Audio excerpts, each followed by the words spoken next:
Today in the backstory, an exclusive story on ARC Seattle. Canine Companions recently hosted their graduation ceremony in Santa Rosa, California.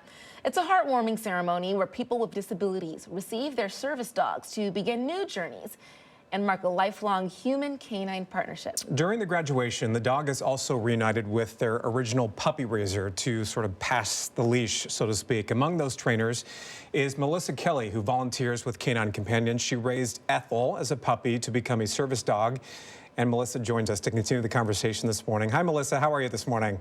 Hi, I'm good. Good. What a special opportunity for you to kind of see this full circle moment. So before we dive into the reunion with Ethel over the weekend, tell us more about your experience training puppies to become service dogs, and how did you get involved with that process? When I was in junior high and high school, I had a friend that brought a dog to school, and I thought that was cool, and found out she was actually puppy raising for Guide Dogs for the Blind. And I then started volunteering with that, and then I wanted to be an actual service dog trainer and applied to a whole bunch of service dog organizations and got a job at Canine Companions, where I became one of their instructors doing the advanced training stuff, what Ethel just finished. Then I got married and moved on and stuff, and have kids, and decided it was really good experience to be a puppy raiser, and I want my kids to experience it. So we started puppy raising for Canine Companions, since I have a special place in my heart for them. And we get to see them help so many awesome people. It's a great way to give back, and I love that you've gotten your kids involved as well. Tell us about Ethel. So she was with you for a year and a half. What goes into training these puppies exactly, and what do you think made Ethel so special? Well, okay, I'll start with why she was so special. She has a very sweet and laid-back personality where she's just easygoing. She was a very easy puppy. She wanted to do everything I asked of her. She didn't care who would pet her or what was going on in the environment. She just would look at me and say, what next? What can I do to earn that treat? So a lot of puppy raising is really socialization. So we bring the puppies everywhere with us. When they're little, we try to keep in mind the environment and not do something too overwhelming. And then we build up to more and more crazy things, like she would go to the Seattle Mariners game with me, or to the movie theater, or she would go into my kids' schools and get to visit with the kids at the schools, and she would, grocery stores, everywhere, any place we would go, she'd come along. She's just part of the family. I should note, is this Ethel that we were seeing there, the black lab? Okay, what a cutie.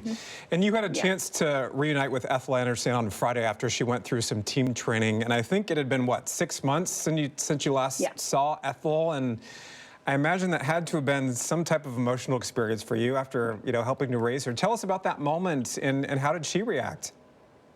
At first, they bring him out to see the puppy raiser. At first, she's like, hi, you're nice people. And then you can see the moment she's like, oh yeah, I love you guys so much. And she gets ultra excited.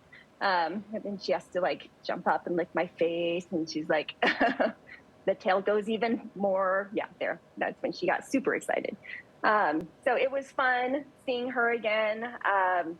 She definitely loves her new person that she's working with after the 2 weeks. But she remembers us. Great thing about dogs is they don't dwell. They don't sit and think, oh man, I really miss them. They just live in the moment. This is what we're doing right now. Oh yeah, I do love you guys. What a special video there. I love it. So on top of seeing Ethel again, you passed the leash, giving Ethel away to her forever human. What was that experience like for you? It was awesome. I love that we get to meet the recipients of the dogs we puppy raise. It makes it so worth the sacrifice. Of course, my kids always miss the dog that we give up. But she was very grateful for the volunteering that we do, puppy raising.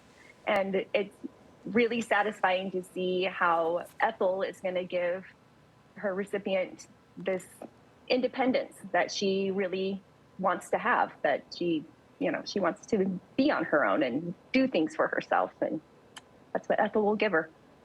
Talk more about that. I mean, obviously you're a vital part of this dog's life and training them to help somebody else. Is that the most rewarding part of this experience, or what is it? And why do you continue to train these puppies to help become service dogs?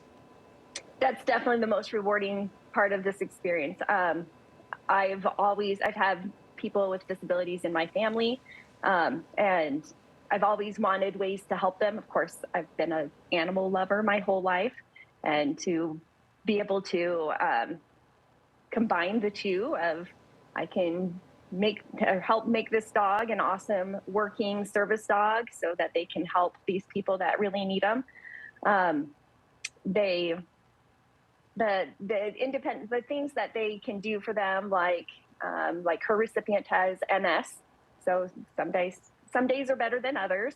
But even things like she was telling us that she's going to have Ethel go and retrieve her cane for her and bring it to her on the couch so that she can get up on her own.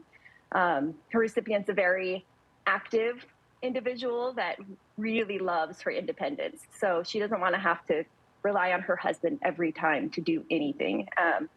Ethel will be traveling with her, flying on the airplane, going and to business meetings, and she's there to pick up what she needs her to pick up, and she can be that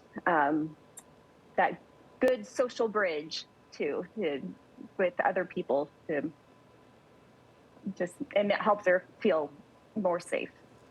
Oh, I love this. I love this so much. Well, thank you so much for the work that you've done with Canine Companions and for sharing your story here on ARC Seattle.